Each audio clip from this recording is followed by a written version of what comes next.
ukumdumisa nokumbonga yena, ukuzwa nokwamukela izwi lakhe eligcwele, ukuletha phambi kwakhe izidingo zomhlaba, ukucela intethelelo ngenxa yezono zethu, nokufuna umusa wakhe ukuze kuthi ngendodana yakhe uJesu Kristu sizinikelele ukuba simsebenzele. Masimdumise simbabaze. Sivula imilomo yethu, yikhona izakwazakalisa udumo lwakho. Makudunyiswe uyise nendodana nomoya ongcwele, njengoba kwakunjalo ekuqaleni, kusenjalo namanje, kuyokuba njalo kuze kube phakade. Amen. Ihubo lethu, ihubo 95, kusuka evesini lokuqala size sime kwelesi-8. Hubo 95, siku-page 43. Wozani simbukele uSimakade, silihlokomele njengenjabulo idwala lensindiso yethu. Masize phambi kwakhe ngokubonga, simbukele amaphupho, ngokuba uSimakade unguNkulunkulu omkhulu, uyinkosi enkulu engaphezu konkulunkulu bonke. Esandleni sakhe kukhona izinsuku zonke zomhlaba, neziqongo zezintaba ngezakhe nazo.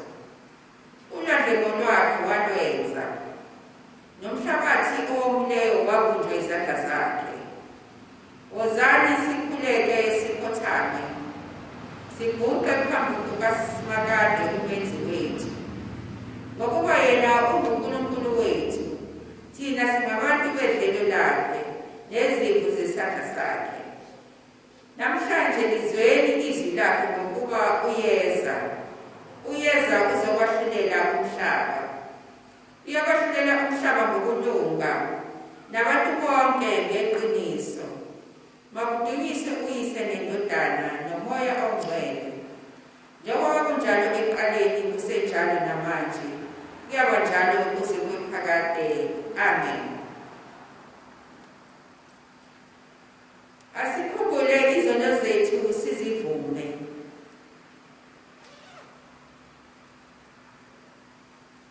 uNkulunkulu Somandla, Baba wasezulwini, sivuma sizisola ukuba sigonile sinecala lokucabanga, nokukhuluma, nokwenza, nokuphutha. Sithethelele konke okudlulileyo ngenxa yendodana yakho uKristu inkosi yethu. Usenze sikukhonze ngokuhamba okusha, kudunyiswe igama lakho. uNkulunkulu Somandla, sihawukele, usithethelele izono zethu, usigcine ekuphileni okuphakade ngoJesu Kristu inkosi yethu. Amen. Ihubo lanamhlanje, ihubo 89, elitholakala ku-page 716 kuma-prayer books ethu. Ihubo 89, verse 20 to 39. Ngibekile usizo eqhaweni, ngimphakamisile okhethiweyo kubantu. Ngimfumene uDavide inceku yami, ngimgcobile ngamafutha ami angcwele. Esiyakuba naye isandla sami simmise, ingalo yami imqinise. Isitha sakhe asikumahlula, nendodana yokubi ayikumhlupha. Ngiyakuzifihliza izitha zakhe phambi kwakhe, ngibahluphe abamzondayo. Ukuthembeka kwami nesihawu sami kuyaba phezu kwakhe, luyakuphakama egameni lami uphondo lwakhe. Ngiyokwenza isandla sayo sibuse kusukela ngakusolwandle lasentshonalanga, amandla esokunene sayo afinyelele emanzini aseMesopotamiya. Uyakungibiza athi, wena ungubaba, unguNkulunkulu wami, nedwala lensindiso yami. Ngiyakumenza abelizibulo, nophakamileyo kunamakhosi omhlaba.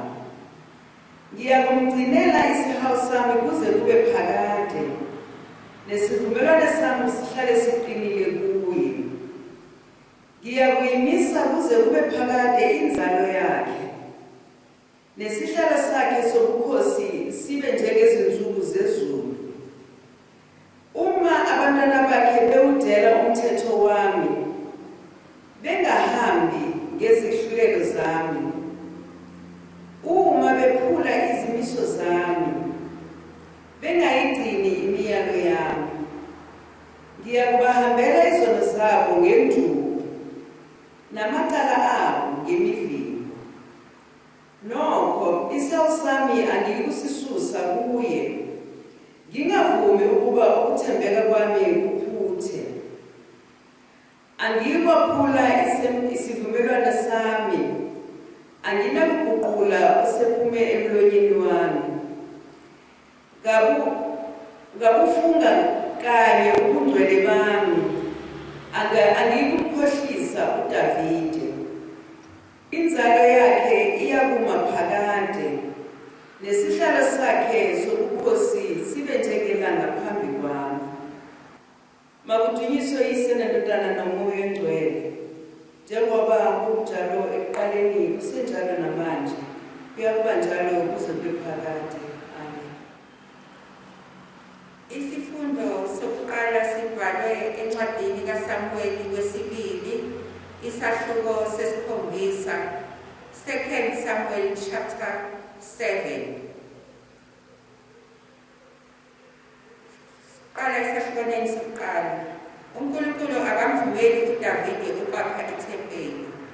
Kwathi lapho inkosi ihlala endlini yayo, uJehova eseyiphumzile ezitheni zayo zonke nxazonke, inkosi yathi kuNathani umprofethi, "Bheka, mina ngihlala endlini yemisedari, kepha umphongolo kaNkulunkulu uhlala phakathi kwezilenge." uNathani wathi enkosini, "Hamba wenze konke okusenhliziyweni yakho, ngokuba uJehova unawe." Kepha kwathi ngalobo busuku izwi likaJehova lafika kuNathani lathi, "Hamba uyitshele inceku yami uDavide ukuthi, usho kanje uJehova, uthi, uyakungakhela indlu ukuba ngihlale kuyo na?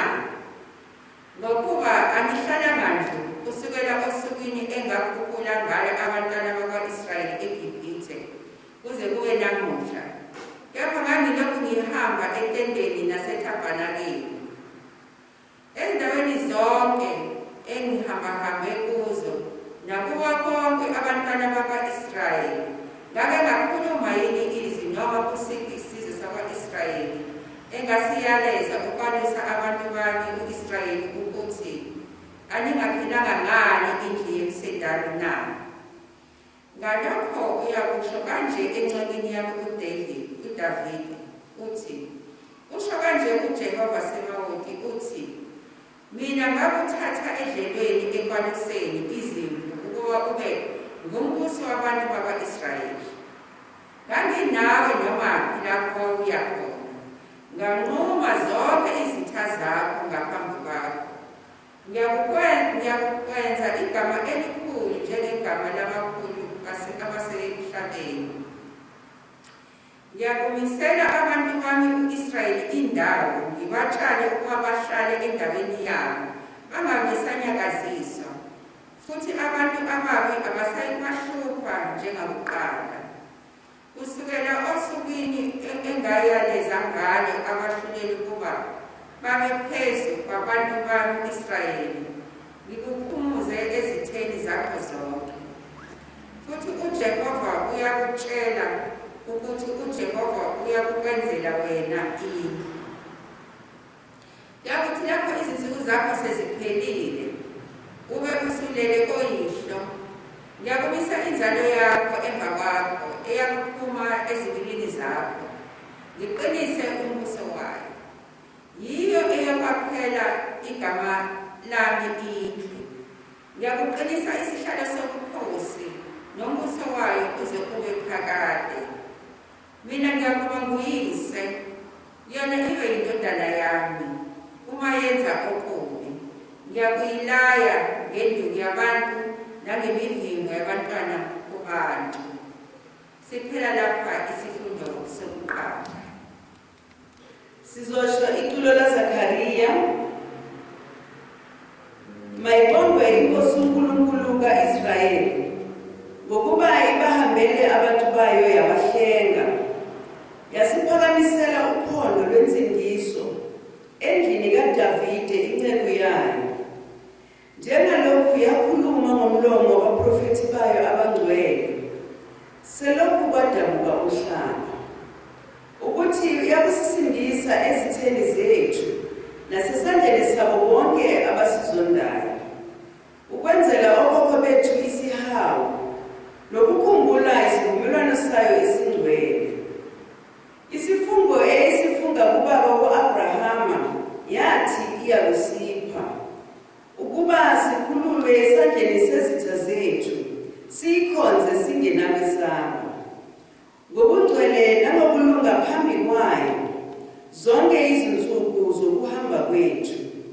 Wena mntwana uyakuthiwa ngumprofethi ophezu konke, ngokuba uyakundulela inkosi ulungise izindlela zayo, abantu bayo ubanike ukwazi insindiso ngokuthethelelwa kwezono zabo, ngemisesane yesihawu sikaNkulunkulu wethu olusihambele ngayo uvivi lwaphezulu, ukubakhanyisela abahlezi ebumnyameni nasethunzini lokufa, nokuqondisa izinyawo zethu endleleni yokuthula.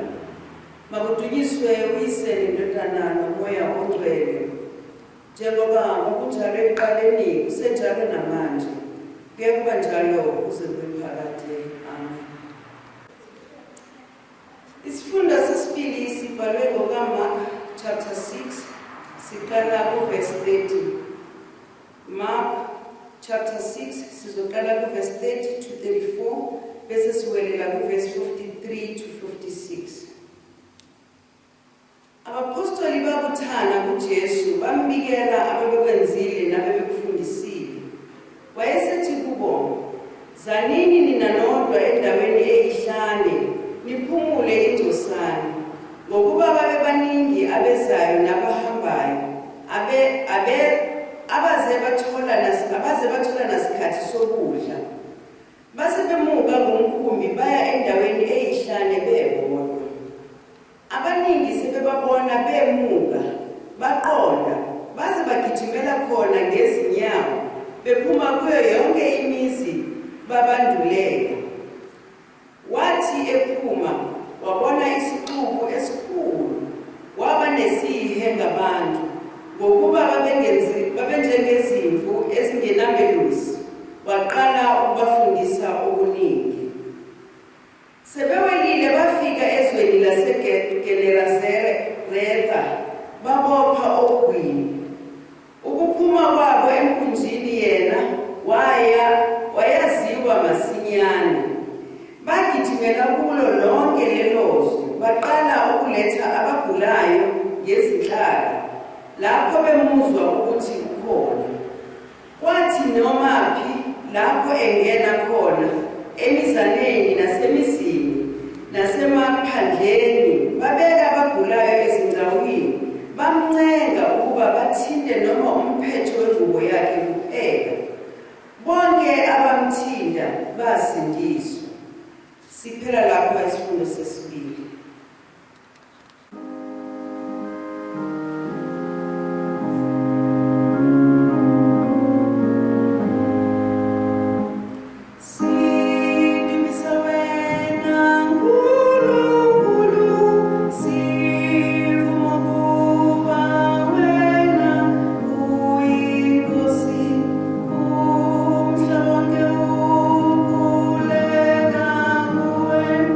Oh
Ngiyakholwa kuNkulunkulu uyise uSomandla, umdali wezulu nomhlaba, nakuJesu Kristu indodana yakhe eyodwa inkosi yethu, owathathathwa nguMoya oNgcwele, wazalwa yintombi uMariya, wahlupheka kuPontius Pilato, wabethelwa esiphambanweni, wafa, wangcwatshwa, wehla waya kwabaphansi. Ngosuku lwesithathu wakuyokuvuka kwabafileyo, wenyuka waya ezulwini. Usahlezi khona kwesokunene kukaNkulunkulu uyise uSomandla, uyakuvela khona ezokwahlulela abasekhona nabafileyo. Ngiyakholwa kuMoya oNgcwele, nakulo ibandla elingcwele likatholika, nakukho ukuhlangana kwabangcwele, nakukho ukuthethelelwa kwezono, nakukho ukuvuka komzimba, nakukho ukuphila okuphakade. Amen. Masikhuleke. Nkosi sihawukele, Kristu sihawukele, Nkosi sihawukele. Baba wethu osezulwini, malingcoliswe igama lakho, mawuze umbuso wakho, mayenziwe intando yakho emhlabeni njengasezulwini. Siphe namhla isipho sethu semihla ngemihla, sithethelele izono zethu, njengokuba nathi sibathethelela abasonayo. Ungasisi ekulingweni, kodwa usikhulule kokubi, ngokuba umbuso ungowakho, namandla nobukhosi, kuze kube phakade. Amen. Nkosi sibonise isawu sakho, usiphe obakho okusindisayo.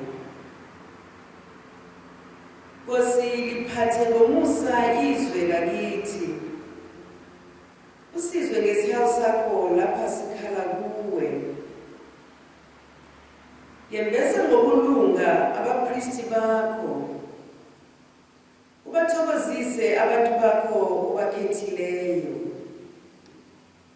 Nkosi yenza ukuba izindlela zakho zaziwe emhlabeni, wenze ukuba izizwe zikwazise amandla okusinda kwakho. Baphe abantu bakho isibusiso sokuthula, wenze ukuba inkazimulo yakho igcwaliswe emhlabeni. Nkulunkulu, hlambulula izinhliziyo zethu, uvuse umoya omuhle ongaphakathi kwethu. Asisho icollector. Oh God, you sent your Son to heal and to bring peace. Give us the stillness that restores our spirits and the grace that brings healing, through Jesus Christ our Lord, who lives and reigns with you in the Holy Spirit, one God, now and forever. Amen. Sizosho icollector losuku. Nkulunkulu umthombo wokuthula nomthandi wokuvumelana. Ukwazi wena kungukuphila uphakade, nokukhonza wena kungukubusa kwampela.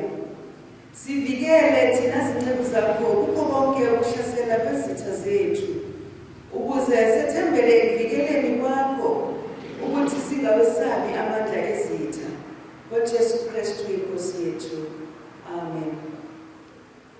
Somandla Baba uphakade, usilondoloze kahle saze sabona uqala kwalolu suku. Sivikele ngamandla akho amakhulu, wenze ukuba sikhululwe kubo bonke ukubi nakukho konke okuyingozi. Usisize ukube senze njalo okulungileyo emehlweni akho. NgoJesu Kristu inkosi yethu. Amen. Mangikhulume egameni likaNkulunkulu uyise, indodana noMoya oNgcwele. Amen. Namhlanje ivangeli esikufundile sikuthola lapha kuMark chapter 6, safunda from verse 30. Kodwa before ngifike ku verse 30, I just want to bring things into context and say, uma abafundi befika kuJesu sebezoreporta umsebenzi abawenzile, ingoba bekade bathumile. Mawufunda lapha yana ku chapter 6 verse ufunda from verse 7. Uthi wababiza abafundi bakhe wabathuma ngababili, wabanika amandla phezu komoya ongcolileyo. wabayala ngokuthi bangaphathi lutho lwendlela, baphathe udondolo lodwa. Nawo sebeyabuya bayohlanganyela noJesu bazomnikeza ireport yomsebenzi abawenzile. Usethi-ke uJesu kubo, zanini nina nodwa endaweni eyihlane niphumule encosana. Jesu osinikeza ukuphumula okupheleleyo emhlabeni odingayo yaluzayo ongenako ukuphumula. Ngiyaye ngithi-ke uma ufuna ukuphumula kwala emhlabeni uyofuna konke ongakwazi, ngoba once uthola lokhu kufuneka okunye, uma ufika kulokhu kufuneka okunye. Ngakho-ke ukuthula nokuphumula emhlabeni awuzukuthola uma ukufuna emhlabeni. Kodwa uthi uJesu kuMateyu laphayana kuchapter 11 verse 28 usimemela kuye uthi, zanini kimi nonke nineni nikhathazekileyo nesindwayo, mina ngizakuniphumuza. Uthi bekani ijoka lami phezu kwenu, nifunde kimi ngokuba ngimnene ngithokelile ngenhliziyo, khona imiphefumulo yenu iyakufumana impumuzo, ngoba ijoka lami lihle nomthwalo wami ulula. Endleleni yethu esihambayo kubalulekile ukuphumula komphefumulo. Esiyaluyalwini esiphila phakathi kwaso namhlanje kubalulekile ukuthola ukuphumula komphefumulo. Esingeke sakuthola noma ikuphi, kodwa sikuthola kwindodana kaNkulunkulu eyona yasifelayo esiphambanweni saphiliswa thina ngemvimbo emzimbeni yayo. Athi uJakobe lapha kuchapter 4 verse 8, sondelani kuNkulunkulu khona uyakusondela kini. Isikhathi sokuba masisondele kusimakade, ngoba yena uma ehleli kithi nathi sihleli kuye, angikhathali noma ngabe kuyini okuphakathi kwethu, uyawusinika ukuthula futhi uyokusihlenga. Namhlanje ngikhuthazwa amadoda amabili indaba yawo ithola kwincwadi yeZenzo chapter 16, uPaul noSila. Paul noSilas babeboshiwe, mabeboshwa umgciniziboshwa ayalele ukuthi akabagadisisi. Ubese bafanga esiseleni esimnyama, bahlala khona bababopha izinyawo zabo. But uPaul noSilas abashongo ukuthi ngoba umzimba wami usuboshiwe kusho ukuthi nami angisakwazi ukuba ngiculele uNkulunkulu wami.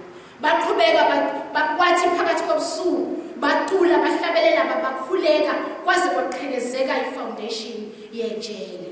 Ngithi-ke bazalwane, namhlanje kuseni masiqhubeke sihube ihubo elithi, Nkosi yami wena siyakudinga nangalesi sikhathi.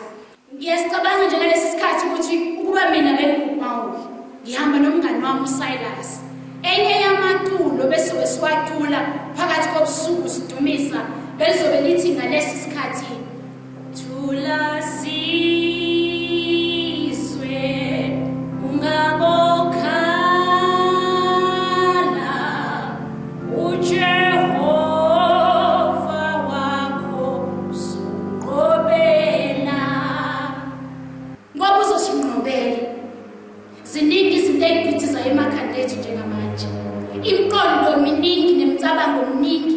Usathane uthola ithuba lokuthi asisuse endleleni, asikhumbuze ukuthi asikho enough kangakanani, asikhumbuze ukuthi sisele esigangeni kangakanani. Kodwa ngiyamthanda umpostoli Paul mayethi, bazalwane, konke okuyiqiniso, konke okuhloniphekayo, konke okulungileyo, konke okumhlophe, konke okuthandekayo, konke okutusekayo, noma kukhona okuhle noma kukhona okubabazekayo, zindlani ngalokho. Isikhathi sokuba masidlinze ngokuhle nokubabazekayo ngalesi sikhathi. Okunye kwabo okwakweloko ukuthi namhlanje simile siyaphila regardless of konke okwenzekile.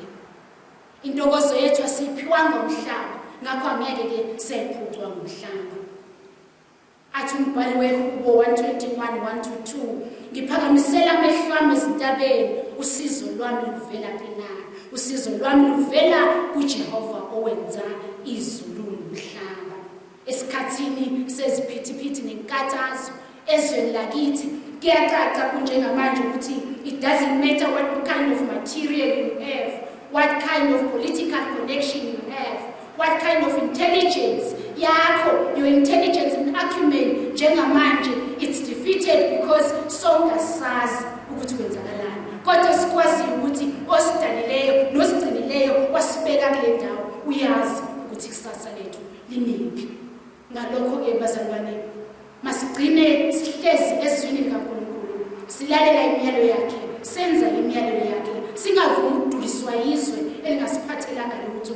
Uthi uJesu kubazalwane, uthi uJesu kubafundi bakhe ngalesi sikhathi mabebuya bezomnika ireport, uthi zanini mina nodwa endaweni eyihlane niphumule incosana.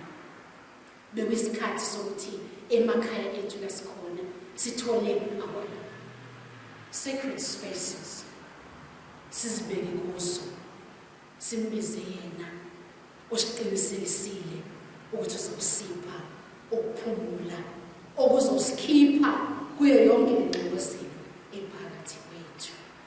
Egameni likaNkulunkulu indodana nomoya oyingcwele. Amen. Egameni likaYise indodana nomoya oyingcwele, uNkulunkulu Baba somandla ngalesibonelo esihle. Siyabona ukuthi moving things around, taking control uNkulunkulu Baba. Siyabona ukuthi isimo sethu la eSouth Africa sisezandleni zakho uNkulunkulu. Qhubeka njalo somandla uNkulunkulu wami. Akekho uNkulunkulu esimaziyo ngaphandle kwakho uNkulunkulu wami. Siyabuzwa uNkulunkulu wami, siyakubona uNkulunkulu wami. Siyangofakazi inkosi bakho uNkulunkulu wami ukuthi wasithanda emandulo uNkulunkulu wazwanikela ngendodana yakho uJesu Kristu. Siyabonga somandla, iba nathi njalo zonke ikhathi. Amen. Thandazo wokubonga. Ubusisekile, uhloniphekile, uyabongeka. Babazeka ngokungakhulumekiyo nokungaphezu kwalokho esingakuqonda. Uthathu obungcwele nobukhazimulayo. Yise nendodana nomoya ongcwele. Kuzo zonke izingelosi nakubo bonke abantu nakuzo zonke izidalwa kuze kube phakade. uNkulunkulu umnini mandla onke, siyakubabaza Nkosi enomsa omkhulu. Sikhuleka kuwe thina esithi singafanele, udlule usivumele ngokulunga kwakho ukuba sikudumise sikubonge. Sikudumisa ngokuphila osiphe khona nangezibusiso zonke osamukelisa zona. Ikakhulu sikubonga ngendodana yakho uJesu Kristu nangobabalo nethemba esiphiwe ngenxa yokufa nokuvuka kwakhe. Siyakucela Baba wethu ukuba singakukhohlwa nanini ukusilungela kwakho, nokuba ukubonga kwethu kungabi ngomlomo nje, kodwa kubonakale ngesikwenzayo sisaphila manje nanini. Umthandazo wezicelo. Baba wasezulwini, indodana yakho uJesu Kristu isethembisile ukuthi ikhona phakathi kwethu lapho sihlangane ngegama layo, nokuthi iza kusemukelisa lokho esivumelana ngakho lapho sicelayo. Iphendule imithandazo yethu, Nkosi enesihawu, njengokusibonelela kwakho. Silazi iqiniso lakho sisekulomhlaba. Samukele ngokupheleleyo ukuphila okuphakade ezweni elizayo ngoJesu Kristu inkosi yethu.